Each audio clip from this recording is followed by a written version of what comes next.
Jirra jirtu hordoftonni KOOKEEF-TUBE har'a strategic management chapterii afuraffaa qabannee dhufne. Chapterii tokkoffaa, lammaffaa fi sadaffaa wal dura duubaan hojjennee jirra. Har'a immoo chapterii afuraffaa strategic formulation kan jedhu ka waliin ilaallu ta'a. Kanaaf warroonni chaanalii keenyaaf haaraa taatan chaanalii keenya subscribe gochuun dagatina. Viidiyoon keenya immoo isinitti tole taanaan like share gochuus hin dagatina. Kanaaf chapter tokkoffaa introductory part laallee turre. Chapter lammaffaa about objective, mission and the vision of the organization kan jedhu waliin laallee turre.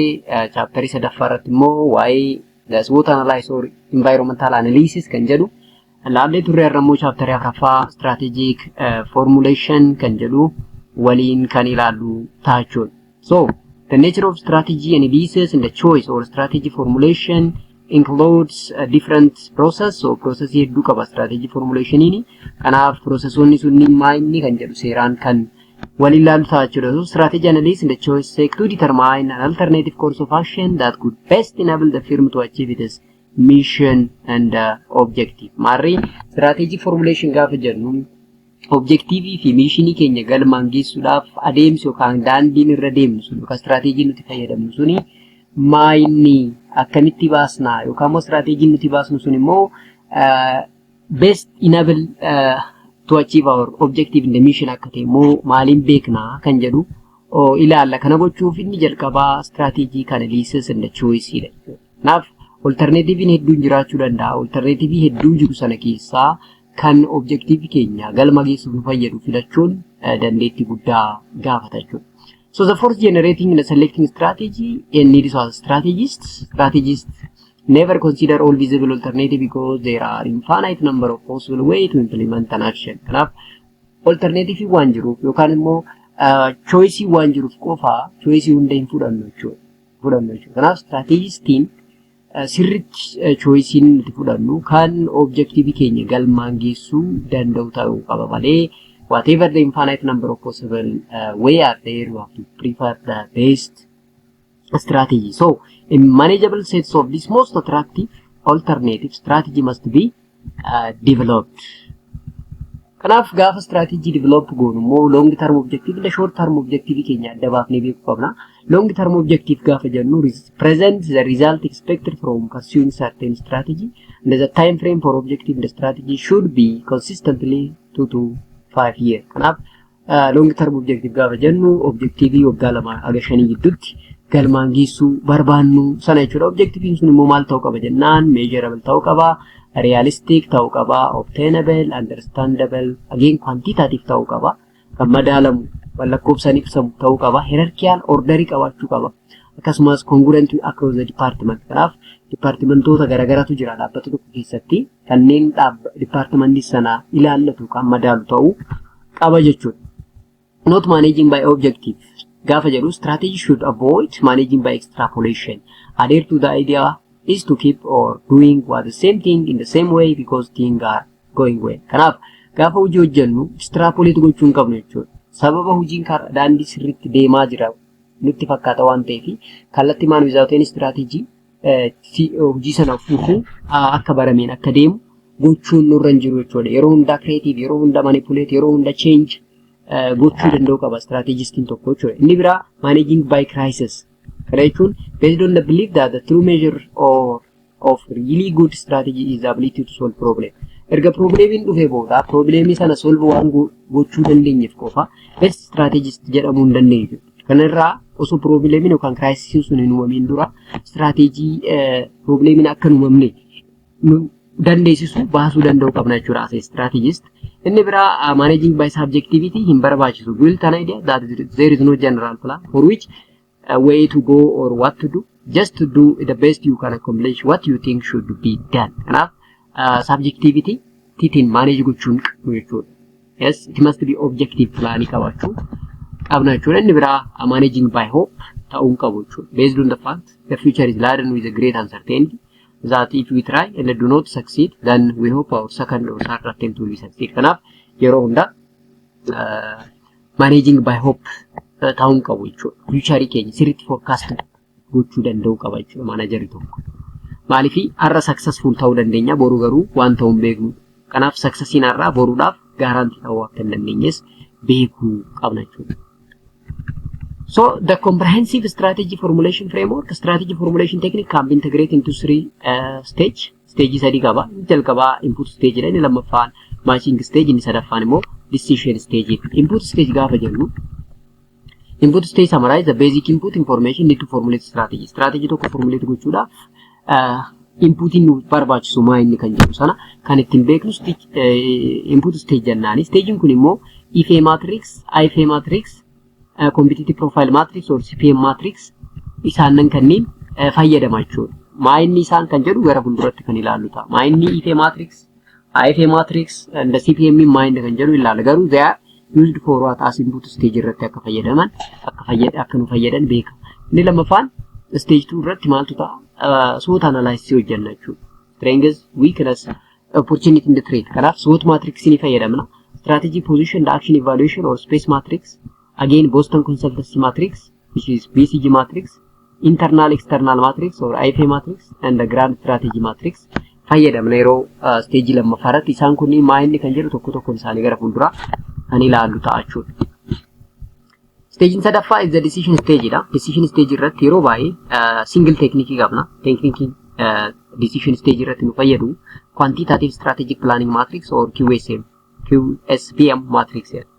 Inni kun the only matrix that we use for decision stage dha. Inni kun maal dalagaa gara fuulduraa ilaalla. Again, the QSPM uses input information from stage 1 to objectively evaluate visible alternative strategy identified by stage 2. Then we will try to decide or decision irra ga'uu dandeenya jechuudha. Kanaaf external factor evaluation or IFA matrix, competitive profile matrix or CPM, internal factor evaluation matrix, annan kanneen input stage irratti fayyadamna.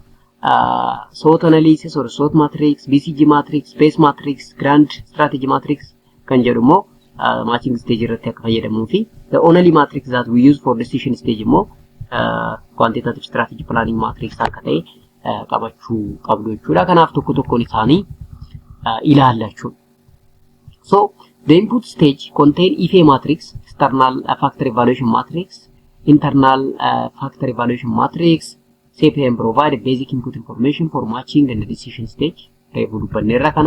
So input tools require strategies to quantify subjectivity during the early stages of the strategic formulation. Now, early stage of strategic formulation irratti input staging kuni wantoota strategy sana formulate gochuudhaaf nu barbaachisan akka argannuuf carraa guddaa nu kennu jechuudha. So making small decision in the input matrix regarding the relative importance of external and the internal factors allow strategy to more effectively generate and evaluate alternative strategy. Maarree internal fi external gaafa jennu strengths and the opportunity, strengths and the weakness keenya gaafa beeknu fi external gaafa jennu immoo opportunity and the threat sirriitti beekne taanaan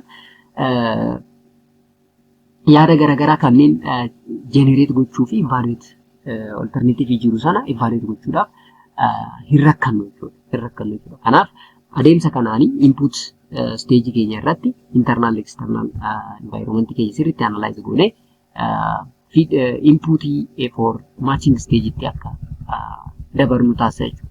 Yeroo matching stage immoo strategy is sometimes defined as a match of an organization between internal source, skill and the opportunity and the risk created by the external. Kanaaf match gaafa jennu humni nuti qabnu maa inni, skilliin nuti qabnu, resourcein nuti qabnu maa inni, opportunitiin alaa argamu immoo maa inni, riskiin alaa gara keessatti immoo dhufaa jiru immoo maa inni kan jedhu match kan itti goonudha jechuudha. Kanaaf matching stage irratti matrixiin nuti fayyadamnu SWOT matrix, space matrix, BCG matrix, IFA matrix na grand matrix technique shan kanneen fayyadamna jechuudha. Maal jechuudha? Tokko tokkoon ilaallu. SWOT matrix gaafa jennu strengths, weaknesses, opportunity, traits matrix gaafa jennu an important matching tool that help to manage develop 4 types of strategy. So strategy, O strategy, ST strategy and WT strategy. So strategy gaafa jennu strengths, opportunity strategy. Weakness opportunity or O strategy. Strength trait strategy and weakness trait strategy. Kana jechuun so gaafa jennu strengths keenya fayyadamnee opportunity alaa jiru gaafa gara keessatti finnee objective fi mission keenya galmaan geessuuf deemnu that is known as so strategy. weakness keenya beeknee opportunity alaa dhufu sana fayyadamuun weakness keenya gaafa fooyyessuun objective mission yookaan immoo vision organization keenya galmaan geessuuf gaafa tattaaffannu that is SWOT strategy jedhama. Strength trait gaafa jennu cimina keessaa keenya fayyadamnee dhiibbaa alaa gara keessatti dhufu sana qolachuu gaafa dandeenyu that is known as SWOT strategy jedhama. WT gaafa jennu weakness trait gaafa jennu dadhabbii keenya ilaalee dhiibbaan alaa gara keessaa dhufu guutumaan guututti akka magaalaa keessaa baanu akka nu taasifne gaafa tattaaffannu jechuudha. Kanaaf SWOT matrix gaafa jennu isa kana jechuudha. So akkuma dubbannee SWOT strategy gaafa jennu use firm's internal strengths to take advantage of external opportunity jechuudha. WO strategy gaafa jennu improve internal weakness by utilizing external opportunity. Kanaaf dadhabbina keessoo keenya opportunity alaa dhufu sana fayyadamne gaafa furru that is known as WO strategy. ST strategy gaafa jennu firm's strengths to reduce impact. Kanaaf ciminni keessoo keenya dhiibbaa alaa dhufu kana gaafa qolachuuf fayyadu ST strategy jennaani. WT strategy gaafa jennu defensive tactic. Defensive tactic kana jechuun internal weakness keenya garmalee nutti hammeessuuf forsiin alaa gaafa dhufu hamma tokko qolachuun at least defense gochuu danda'u qabna jechuudha. So WT strategy yookaan matrixiin matching stage irratti kanaaf nu fayyada jechuudha. Space yookaan strategic position action evaluation matrix gaafa jennu it is 4 quadrant matrix indicate whether aggressive, conservative, defensive and competitive strategy are most appropriate in a given organization. Kanaaf organization tokko keessatti strategiiwwan yookaan immoo phenomenaawwan afran keessaa kamtu barbaachisa kan jedhu kan ittiin adda baafnudha. Maybe aggressive, conservative, defensive or competitive strategy ta'uu danda'a. So the axis of the space matrix represent two internal dimension. ይሄ ማለት financial position fi competitive position ida. External again two external position gaafa jennu stability position and industry position ida. Maayinni isaan tokkoon isaanii ilaalla jechuudha. So space matrix irratti maaltu jira? Conservative, aggressive, competitive fi defensive. So four quadrant matrix arti. Kuma reefu dubbanni quadrantii afur qaba jechuudha. Kanaaf quadrantiin tokkoffaan aggressive, lammaffaan immoo conservative dha. Sadaffaan defensive, inni afuraffaan immoo comparative, competitive matrix jennaani. Isaan kunneen strategiiwwan nuti fayyadamnu jalatti. Kanaaf maal jechuu barbaadeeti gaafa jedhu alaallu. Fakkeenyaaf internal strategic position gaafa jennu financial position dha. Akkasumas competitive position. External strategic position, stability position, industry position.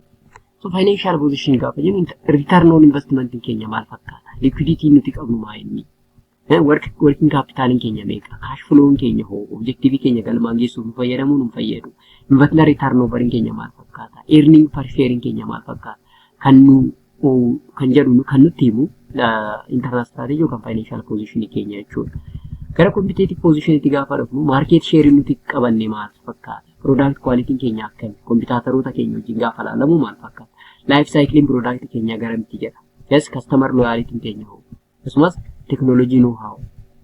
Suni competitive advantage nu kennuu danda'a when we compare with our competitor jechuudha. Isa kana kan itti beeknudha. External gaafa jennu stability no. Stability position especially technological change, rate of inflation, demand variability, power to enter into the market, yes, competitive pressure, and the ease of exit in the market. Yes, gara magaalaa seenuu fi gara magaalaa bahuunis maybe rakkoo ta'uu danda'a. Ease of exit, ease of entry sana sirriitti ilaalamuu qaba. Industry position, growth potential, gara fuulduraa guddinni isaa carraan guddachuu babal'achuu maal fakkaata? Profit potential isaa hoo? Financial stability, yes, resource utilization, akkasumas ease of entry into the market. Ease of exit and ease of entry of the market also analyzed. By this scenario, we have to use what space matrix to check this one. Sakana by space matrix fayyadamuutiin adda baasuu ni dandeenya jechuudha. Matrixin sadaffaan BCG matrix yookaan immoo Boston Consulting Group kan jedhamudha. And the BCG matrix allows the multi-divisional organization to manage its portfolio of the business by examining the relative market share position, industry growth rate, each division relative to all other division and organization. Kanaaf organization tokko multi-division organization ta'uu danda'a. Kanaaf multi-division organization suni industrial growth rate isaa maal fakkaata? In relative to different division kan jedhu kan itti beeknu karaa BCG matrix kanaani jechuudha. Kanaaf BCG matrix kanas bakka afuritti qooduu dandeenya yookaan immoo quadrantii afuritti qooduu ni dandeenya quadrantiin inni jalqabaa question mark quadrant kan jennuun question mark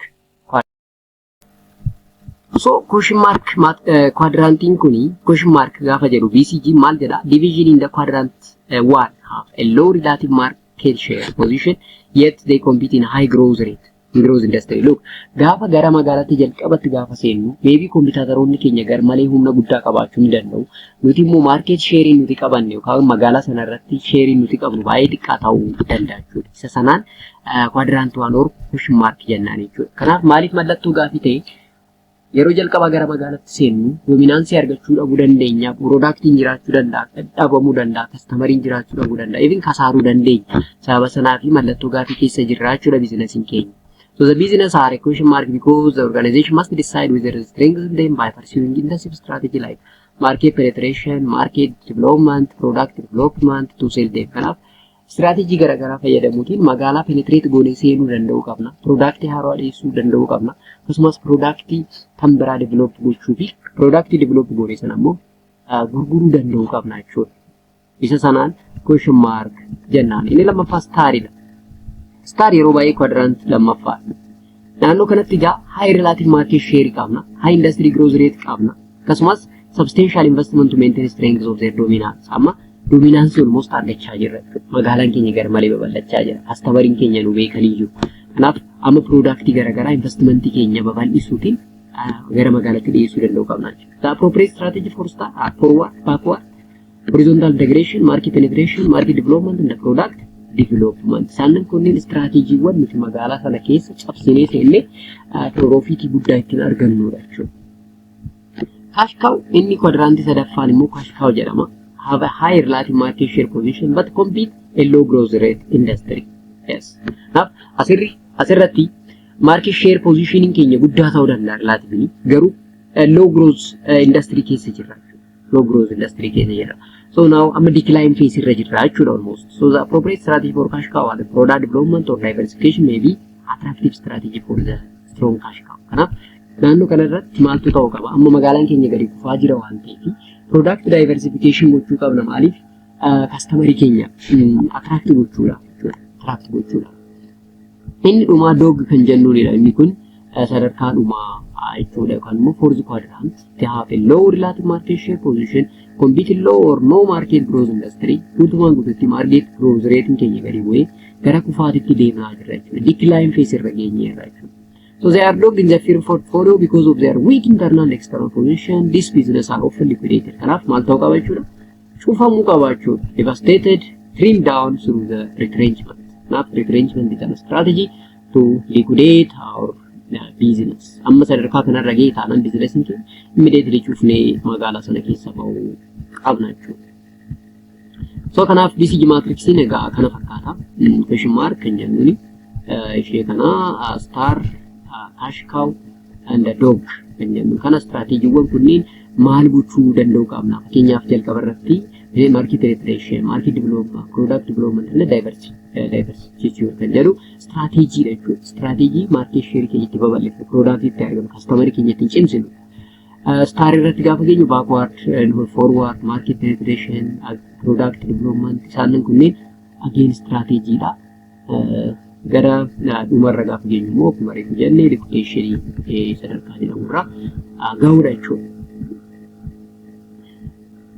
So internal external matrix gaafa jennu these are similar to PCG matrix in both tools involve plotting organization and division schematic diagram. Xiqqoo BCG matrix wajjin wal fakkaata.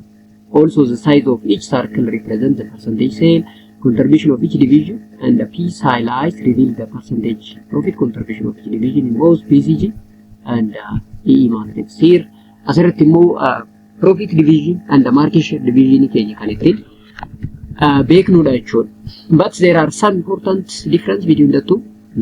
The EVA matrix or the internal external matrix require more information about the division than BCG. Inni kun information guddaa gaafata. Furthermore, strategic implication of each matrix also different. Strategic implication in isaanis garaagarummaa qaba. Kanaaf hariiroos qabu, garaagarummaas ni qabu jechuudha. So in the grand strategy matrix, so allow organization can position in one of the grand strategy matrix For strategy quadrant again kunis grand strategy matrix based on the two evaluative dimension. One is competitive position, the market or testing. Ammanni kun immoo karaa kompitaataroota keenya yookaan immoo dargomtoota keenya ittiin madaaluu fi market yookaan industiriin nuti keessa jirru sun maal fakkaata kan jedhu kan ittiin beeknudha jechuudha. Inni kunis akkuma matrixii biraa quadrantii 4 qaba. Quadrantii jalqaba irratti akkuma argisitan strategiin isaa market development, market penetration, backward and forward as well as concentric diversification strategy fayyadama. Quadrantii lammaffaa irrattis like penetration, diversification and liquidation ni fayyadama. Again sadaffaa irratti akkuma argitan slow market growth jechuudha naannoo kana irratti. Inni gubbaan kun immoo strong competitive kan qabu jechuudha. Especially in quadrant 4 concentric diversification as well as conglomerate diversification strategy fayyadamuu qaba. Here concentric as well as liquidation and diversification also the strategies that we use. Naaf strategiiwwan kanneen fayyadamuutiin grand strategy matrix hojjechuu dandeenya. Kuni kompitaataroota keenya position isaanii fi magaalaan yookaan industiriin nuti keessa jirru position isaa maal fakkaata kan jedhu itti beekuudhaaf kan nu gargaaruudha jechuudha. Matrixii nu fayyadudha. Kanaaf matching stage irratti matrixii nu fayyadu akkuma reefu dubbannee quantitative strategy planning matrix or QSPM matrix qofa akka ta'e ilaalleerra. Kanaaf inni kuni objective will indicate which alternative are best. Kanaaf decision stage irra jirra waan ta'eef alternativeota jiran keessaa kamtu best dha kan jedhu kan ittiin fudhannu. So this is use input from stage 1 analysis and matching from stage 2 analysis to decide the best alternative for decision. So the IFA matrix, competitive profile matrix make stage 1, and the SWOT matrix, base matrix, and the other make stage 2, and the last QSPM matrix is the decision stage. So it is a tool that allows strategies to evaluate alternative strategy which is objectively based on the previously identified external and internal critical success factors. Kanaaf stage 1, stage 2 irratti waan arganne hunda analyze goone booda dhuma irratti matrixii kana fayyadamnee decision tokko irra geenya jechuudha. Inni itti aanu balance scorecard or BSC model kan jennudha. BSC model or base balanced scorecard model contain a carefully chosen combination of strategic and financial objective tailored to the company's business. So strategy kun yeroo baay'ee controlling strategy yookaan immoo checking strategy dha baay'ee dhaabbattoonni hedduun hojjettoota isaanii BSC isaaniitiin evaluate gochuu ni danda'u yeroo baay'ee. For example, if a firm have want to evaluate the strategy of the customer, look, 6 key issues are there actually: customer, manager or employees, operational process, community or social responsibility, business ethics or natural environment, and financial. Kanaaf gabaabumatti BSC modelii fayyadamuutiin isaanan kanneen or 6 key issue kan jennuun kanneen model evaluate gochuu ni dandeenya. So it is evaluation method. Yookaan immoo dhaabbattoonni tokko Itoophiyaa keessattuu akka performance appraisal technique illee itti fayyadamantu jira. Performance hojjetaa isaanii check gochuudhaaf simply BSC score isaa ilaaluutiin madaaluu danda'u. Fakkeenyaaf measure of target, time expectation, responsibility. Isaanan kanneen lakkoofsa wayii kennu, isaan lakkoofsa sana evaluate godhanii gatii kennuu ni danda'u jechuudha. Maybe the last one is 7S model kan jennutu jira. Modelin kuni namicha McKinsey jedhamuutiin kan yeroo jalqabaatiif draft ta'e. So according to McKinsey, 7S model is strategic vision for groups which include business unit in the team. Kanaaf modelin kun waa'ee business unity, business mataa isaa fi waa'ee teamii sana kan ittiin madaalluudha. So 7S gaafa jennu actually strategy, structure, strategy, system, skill, staff, style and shared value jechuudha. Isaanan kanneen immoo bakka lamatti qoodnee ilaalla. The model is most often used as an organizational analysis tool to assess and monitor change in the internal situation for an organization. Kanaaf modelin kun yeroo baay'ee organizational analysis hojjechuudhaaf akka meeshaa yookaan immoo akka tuulitti itti fayyadamu jechuudha. Kanaaf 7S kana bakka lamatti qoodna hard S and soft S jennee bakka lamatti qooduu dandeenya. Hard S or hard element kan jennuun kanneen green circle ta'an bakka buusnudha. Soft S or soft element kan jennuun immoo yellow circle-tiin kan bakka buufnu ta'a jechuudha gara gadii kana. So hard element or green are visible and easy to identify. Salphumatti kan identify gochuu dandeenyudha. They can be found strategic element, corporate plans, organizational chart, and other documentation. Kanneen beekuu dandeenya. Garuu soft element or yellow circle kan jennuun kunniin immoo hard to be visible dha. They are difficult to describe since capability, values, and element of corporate culture are continuously developing and changing. Yeroo yerootiin jijjiiramu keenya value, culture, yes, yeroo yerootiin updatable ta'uu danda'a waan ta'eef adda baasuutiin yookaan immoo visibility jechuudha. Visibility jechuudha. Kanaaf hardest kanneen jennuun yeroo baay'ee strategy, structure fi system isaan kanneen qabata. Strategy gaafa jennu derive from assessment of firms, SWOT analysis, include environmental influence, nature of competition, company key success factor isaan kanneen kan nu ibsu strategy. Structure gaafa jennu immoo how company organized. Organizationin company sana maal fakkaata? Bureaucracy isaa maal fakkaata? Execution strategy isaa maal fakkaata? Strategy isaa centralized dha moo decentralized kan jedhu kan ibsu structure jennaani. System gaafa jennu immoo formal dha moo informal procedure fayyadamu. Yes, is it formal or informal procedure can be used for supporting strategy and structure kan jedhu kan deebisu. So the formal system may include the measurement system, like including planning, performance measurement system, resource allocation system, and maybe formal or informal. Informal government meeting format in isa, conflict resolution protocol in isa, informal. Enough formal or informal can you system jalatti kan hammatamu isaan kunniin sadeen system, strategy, structure kan jennuun hardest kan jennuudha jechuudha. Softest kan jennuun actually style, staff, skills, and the shared value kan jennuudha. Style gaafa jennu the manner in which a leader and the employees behave internally and externally. What type of leadership are there? Is it autocratic? Is it democratic or what? Is this laissez-faire kan jedhu kan ittiin beeknu. Staff gaafa jennu people or human resource management hojjettoonni sun immoo how they are kan jedhu kan ittiin beeknudha. Skill dandeettii irratti kan hundaa'udha. Yeroo baay'ee describes the core competency required to the leader and to categorize the employee in order for the company effectively execute against the vision, values, goals, strategies, objectives. So skill inni barbaachisa jechuudha. Dhaabbanni tokko goal isaa meet gochuudhaaf skill inni barbaachisa. Skilliin sun maal fakkaata kan itti describe goonu jechuudha. Shared value gaafa jennu is a guiding concept, fundamental ideas around which a business can be built. Isa kana jechuudha.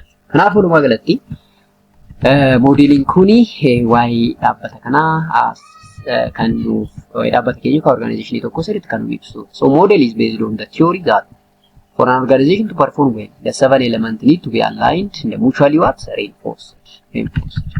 Collaborate taanii hojjetu jechuudha. So the model can be used to help identify what need to be realigned to improve performance or to maintain alignment or performance during the other types of change.